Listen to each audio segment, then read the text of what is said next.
A R single bond x में सी single bond x आबंध की प्रकृति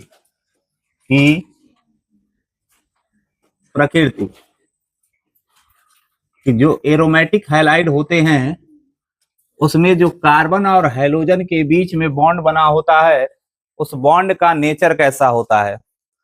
A R single bond x में सी single bond x, ठीक है, कामा आर सिंगल बॉन्ड यक्स, ध्यान दीजिएगा, A R single bond x का लिखना, का सी सिंगल बॉन्ड यक्स यानी एरोमेटिक हैलाइड का जो कार्बन और हैलोजन के बीच का बॉन्ड होता है वह एल्किल हैलाइड के सी सिंगल बॉन्ड यक्स आबंध से अधिक अस्थाई व कम क्रियाशील होते हैं, कम क्रियाशील होते हैं, जिसके निम्न कारण है।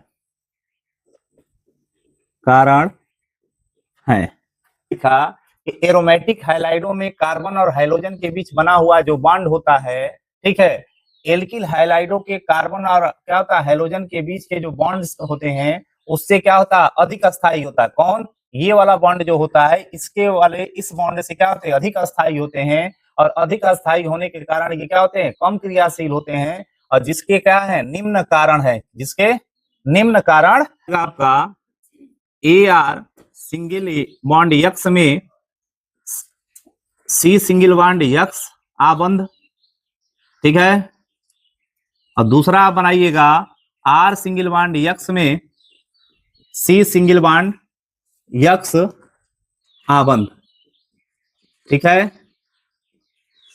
ध्यान देंगे दोनों को, बारी बारी से दोनों समझेंगे और दोनों को ध्यान देंगे। इसका मतलब ये होता है कि जो एरोमेटिक रिंग है, क्या है बाबू, एरोमेटिक रिंग या बेंजीन की रिंग है, इसमें आपकी होती है अल्टरनेट डबल बॉन्ड और इस वाले कार्बन से आप जोड़ लीजिए किसको, हैलोजन एटम को, किसको, हैलोजन एटम को। अब यहाँ पे आप एक ध्यान दीजिए कि सबसे पहले यहाँ के इस कार्बन एटम का आप हाइब्रिडाइजेशन निकालिए और हाइब्रिडाइजेशन निकालने के लिए हमने बताया था कि आपको करना क्या है कि सिर्फ आपको जो कार्बन एटम की निकालनी है उसके चारों तरफ उपस्थित सिग्मा बॉन्ड की संख्या काउंट करनी है। तो सिंगल बॉन्ड है तो ये एक सिग्मा हो जाएगा, डबल बॉन्ड है तो एगो सिग्मा और एगो पाई हो जाएगा और ये आपकी एगो सिग्मा हो जाएंगी। 3 सिग्मा बॉन्ड अगर जिस कार्बन एटम के पास होता है उसका हाइब्रिडाइजेशन कैसा होता है, sp2। कितना होता है, sp2।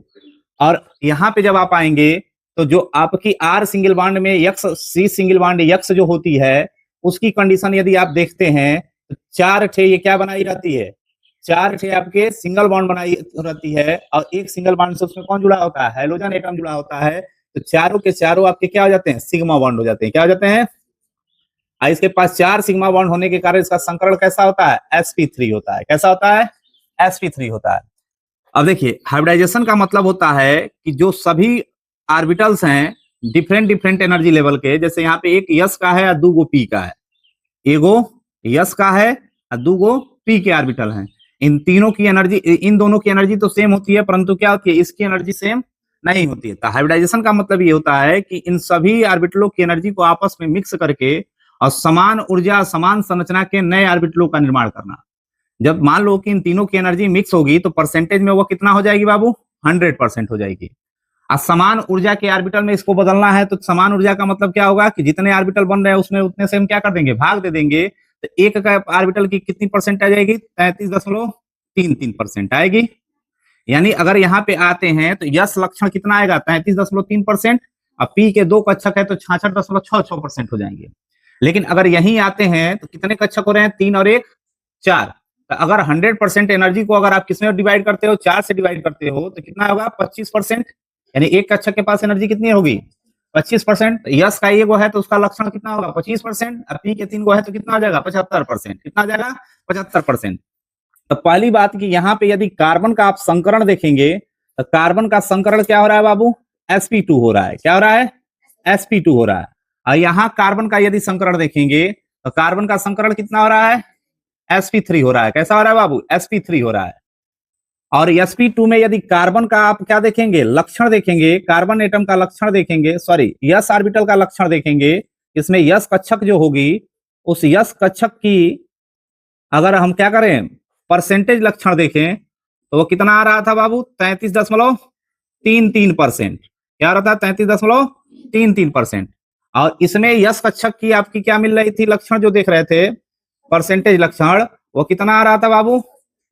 25% आ रहा था। क्या आ रहा था? 25%। एक बात याद रखिएगा, जब किसी भी कार्बन एटम में यस कक्षक की अगर क्या होती है?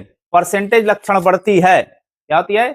यस परसेंटेज लक्षण बढ़ती है तो वह कार्बन परमाणु जो होता है अधिक विद्युत ऋणात्मक होता है। क्या होता है? किसकी अपेक्षा? तो जिस कार्बन की यस कक्षक परसेंटेज लक्षण जो होती है कम होती है, उसके कार्बन की विद्युत ऋणात्मकता कम होती है। यानी इसमें उपस्थित कार्बन जो होती है इस वाले कार्बन से क्या होती है? अधिक क्या होती है? विद्युत ऋणात्मक होती है। जब बाबू विद्युत ऋणात्मकता इसकी अधिक होगी तो यहाँ पे साझेदारी का जो इलेक्ट्रॉन होगा वह पूरा हैलोजन की तरफ क्या होता है? झुका हुआ नहीं होता है, बल्कि क्या होता है? कुछ कार्बन एटम की तरफ भी पाया जाता है, जिसके कारण यह बॉन्ड जो बनता है बाबू, यह अधिक अस्थायी बॉन्ड बन जाता है। और अधिक अस्थायी बॉन्ड होने के कारण इसको तोड़ने के लिए अधिक एनर्जी की जरूरत पड़ती है, इसलिए यह कम क्रियाशील हो जाते हैं। क्या हो जाते हैं? कम क्रियाशील होते हैं और अल्पध्रुवी होते हैं। कैसे होते हैं? अल्पध्रुवी। क्यों अल्पध्रुवी होंगे? क्योंकि इसकी भी विद्युत ऋणात्मकता क्या है? अधिक हो रही है और इसकी विद्युत ऋणात्मकता ऑलरेडी अधिक होती है। तो जब दोनों की विद्युत ऋणात्मकता में थोड़ा सा का अंतर होता है तो साझेदारी का इलेक्ट्रॉन पूर्ण रूप से किसी की तरफ झुका नहीं रहेगा, जिसके कारण क्या होगा? जो इलेक्ट्रॉन होगा लगभग सेंटर के आसपास होने के कारण यह अल्पध्रुवी होगा। लेकिन इस वाले कंडीशन में क्या होता है कि कार्बन की परसेंटेज लक्षण कम होने के कारण, कार्बन की परसेंटेज लक्षण कम होने के कारण जो यह कार्बन एटम होता है इसकी अपेक्षा कम क्या होता है? कम विद्युत ऋणात्मक होता है। इसलिए साझेदारी का इलेक्ट्रॉन युग्म जो होता है किसके तरफ झुका रहता है? हैलोजन एटम के तरफ। इसलिए यह क्या होता है? ध्रुवी नेचर का हो जाता है। ध्रुवी नेचर होने के कारण यह अधिक क्रियाशील हो जाती है। क्या हो जाती है? अधिक क्रियाशील हो जाती है और कम अस्थायी होती है। क्या होती है? कम अस्थायी होती है। लेकिन इसमें जब आप आएंगे तो यस परसेंटेज लक्षण क्या हो जाता है? बढ़ जाने के कारण ये कार्बन जो होती है इसकी जो क्या होती है? विद्युत ऋणात्मकता इसकी अपेक्षा अधिक होती है, जिसके कारण जो साझेदारी का इलेक्ट्रॉन होता है कुछ कार्बन एटम की तरफ झुका रहता है। और कार्बन एटम की तरफ झुका रहने के कारण ये कार्बन क्या होता है? अल्पध्रुवी होता है। अल्पध्रुवी होने के कारण जो बनने वाला ये बॉन्ड होता है इस कार्बन और हाइड्रोजन के बीच के बॉन्ड से क्या होते हैं? ज्यादा क्या होते हैं? स्ट्रॉन्ग बॉन्ड बनाता है। और जब स्ट्रॉन्ग बॉन्ड बनाता है तो इसको तोड़ने के लिए क्या जरूरत, किसकी जरूरत पड़ती है? हाई एनर्जी की जरूरत पड़ती है। इसलिए यह कम क्रियाशील और अधिक अस्थायी होते हैं। हाई क्या होता है? अधिक क्रियाशील और कम अस्थायी होते हैं। क्या होते हैं? कम अस्थायी होते हैं। अब आपको करना यस कक्षक परसेंटेज लक्षण अधिक होने के कारण AR सिंगल बॉन्ड यक्स का C सिंगल बॉन्ड यक्स आबंध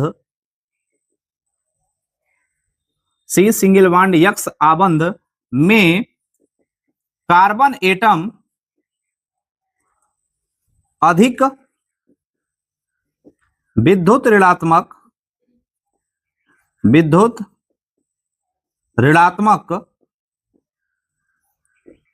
होते हैं, जिस कारण C सिंगल बॉन्ड यक्स आबंध का bond pair electron carbon atom की ओर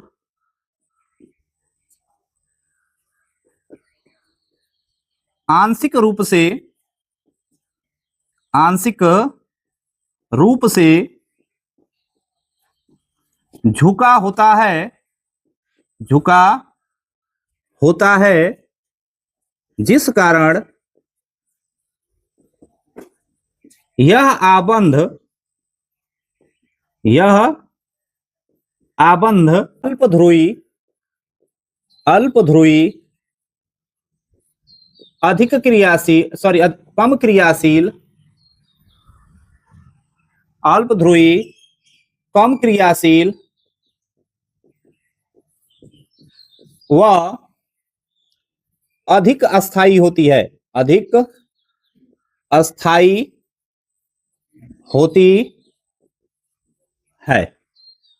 इसमें लिखेंगे यच कक्षक परसेंटेज लक्षण कम होने के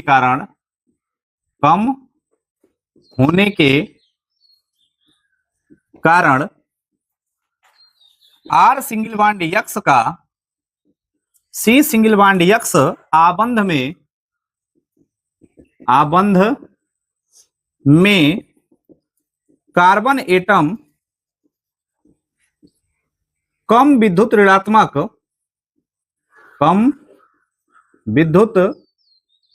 ऋणात्मक होते हैं, जिस कारण सी सिंगल बॉन्ड यक्स आबंध का bond pair electron halogen atom की ओर झुका होता है, परिणाम स्वरूप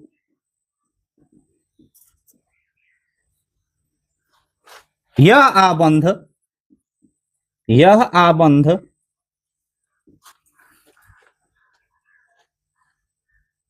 ध्रुवी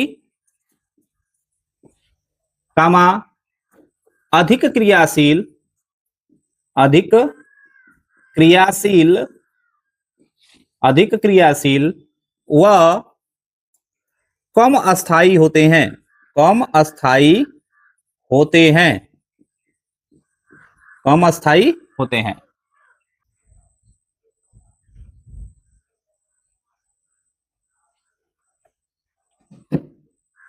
हम लोग आगे पढ़ना है कि AR सिंगल बॉन्ड यक्स के रासायनिक गुण। पहले आप एल्किल हैलाइड पढ़े थे, अब एरोमेटिक हैलाइड पढ़ रहे हैं। तो एल्किल हैलाइड जो होती है प्रमुखता से नाभिक स्नेही प्रतिस्थापन अभिक्रिया को प्रदर्शित करती है, लेकिन जो आपकी एरोमेटिक हैलाइड्स होती है यह प्रमुखता से इलेक्ट्रॉन स्नेही प्रतिस्थापन अभिक्रिया को प्रदर्शित करते हैं। यानी इसमें जो मैक्सिमम रिएक्शंस आपको मिलेंगे इलेक्ट्रॉन स्नेही प्रतिस्थापन मिलेंगे, और एल्किल हैलाइड में नाभिक स्नेही प्रतिस्थापन मिलेंगे। ठीक है, इसलिए इसमें भी नाभिक स्नेही प्रतिस्थापन अभिक्रियाएं होती हैं, लेकिन बहुत क्या है, कोई विशेष रासायनिक अभिक्रिया नहीं होती है, इसलिए बहुत शॉर्ट में इसे पढ़ा जाएगा। जैसे आपको पता है कि रासायनिक गुण में आएंगे तो पहला इसमें जो होगा वह आपका होगा नाभिक स्नेही प्रतिस्थापन अभिक्रिया, नाभिक स्नेही प्रतिस्थापन अभिक्रिया।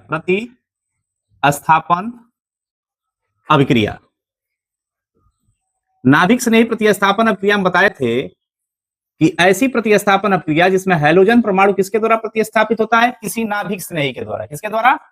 किसी नाभिक स्नेही के द्वारा। नाभिक स्नेही को हम लोग रिप्रेजेंट किए थे किससे? न्यूक्लियोफिल नेगेटिव से।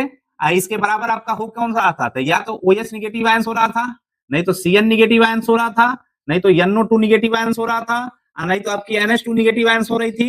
यानी बहुत सारे आपको न्यूक्लियोफिल्स देखने को मिल रहे थे। तो प्रमुखता से इन्हीं चारों को बस पढ़ लीजिए, उतना ही में ये कंप्लीट हो जाएगा। जैसे आपको करना क्या है, एक नंबर पे कि जो आपकी बेंजीन रिंग है, अगर मान लो कि एरोमेटिक हैलाइड है तो या तो यहाँ Cl जुड़ा होगा, नहीं तो Br जुड़ा होगा, नहीं तो I, नहीं तो क्या जुड़ा होगा, F जुड़ा होगा। आपको करना है क्या, मान लो कि हम लोग OH माइनस ऐसे किसी रिएजेंट से कराया अभिक्रिया इसकी, जिसमें क्या था, OH नेगेटिव आयंस था, और जब इन दोनों को मिक्स करके आपने क्या किया कि 570 केल्विन ताप पे अगर आप हीट करोगे, यहाँ से जो होगा कि हाइड्रोजन एटम जो होगा प्रतिस्थापित हो जाएगा, और उसके जगह पे कौन जाकर जुड़ जाएगा बाबू, इसके जगह पे आकर आपका जुड़ जाएगा OH। कौन जुड़ जाएगा? और इस तरह से जो आपकी क्लोरोबेंजीन थी क्या थी, क्लोरोबेंजीन जो थी वो कन्वर्ट हो जाती है आपकी किस में, जब बेंजीन रिंग से OH जुड़ा होता है तो इसको फिनॉल कहते हैं, क्या कहते हैं, फिनॉल में। ठीक है, दूसरा आपको रिएक्शन मान लीजिए कि आपकी ये बेंजीन की रिंग है, ठीक है, इससे सपोज दैट मान लीजिए Br जुड़ा हुआ है और आप ऐसे किसी रिएजेंट से क्रिया कराते हो जिसमें कौन सा ग्रुप उपस्थित हो, साइनाइड ग्रुप उपस्थित हो, इसको आप क्या करते हो, हीट करते हो, तो यहाँ से ब्रोमीन आयन जो होगी वो क्या आ जाएगी, बाहर निकल जाएगी, और जो आपकी बेंजीन की रिंग होगी उस पर कौन आकर जुड़ जाएगा, CN आकर जुड़ जाएगा। कौन जुड़ जाएगा, तो ये आपकी थी ब्रोमोबेंजीन, क्या थी बाबू, ब्रोमोबेंजीन, और ये कन्वर्ट हो जाती है किसमें, साइनोबेंजीन में। किसमें कन्वर्ट हो जाती है, साइनोबेंजीन में। इसी तरह तीसरा देखिए, मान लीजिए कि आपकी जो ये आपकी क्या है बाबू, ये एरोमेटिक हैलाइड्स हो गई, मान लीजिए Cl ले लेते हैं और इसकी अब क्रिया किससे करा दीजिए, NH2 समूह से करा दीजिए। जब NH2 समूह से कराएंगे तो ये भी नाभिक से नहीं होता है, हीट करेंगे तो यहाँ से किसको बाहर कर देगी, क्लोरीन आयन को बाहर कर देगी, और उसके स्थान पे स्वयं जाकर जुड़ जाएगी। जैसे ही स्वयं जुड़ेगी तो इसको कन्वर्ट कर देगी किसमें, एनिलीन में। किसमें कन्वर्ट कर देगी, तो क्लोरोबेंजीन किसमें कन्वर्ट हो जाएगा बाबू, क्लोरोबेंजीन कन्वर्ट हो जाएगा एनिलीन में। किसमें कन्वर्ट हो जाएगा, एनिलीन में। इसी तरह अगर आप चलते हैं चौथे वाले में, तो मान लीजिए कि आपका ये, मान लीजिए कि यहाँ पे Br रख लेते हैं, तो ये आपकी ब्रोमोबेंजीन हो गई, इसको आपको ऐसे अभिकर्मक से क्रिया कराना है जिसमें कौन सा ग्रुप उपस्थित हो, नाइट्रो ग्रुप उपस्थित हो। तो जब गर्म करेंगे तो यहाँ से जो आपकी क्या होगी, हाइड्रोजन आयंस होंगी वो बाहर निकल जाएंगी, और बेंजीन रिंग पर कौन आकर जुड़ जाएगा, बेंजीन रिंग पर आपको जुड़ जाएगा NO2। किस क्या जुड़ जाएगा बाबू, NO2। तो इस तरह से आपकी ब्रोमोबेंजीन जो होगी वो नाभिक से नहीं क्रिया आपको प्रदर्शित करते हुए कन्वर्ट हो जाएगी किसमें, नाइट्रोबेंजीन में। किसमें कन्वर्ट हो जाएगी, नाइट्रोबेंजीन में।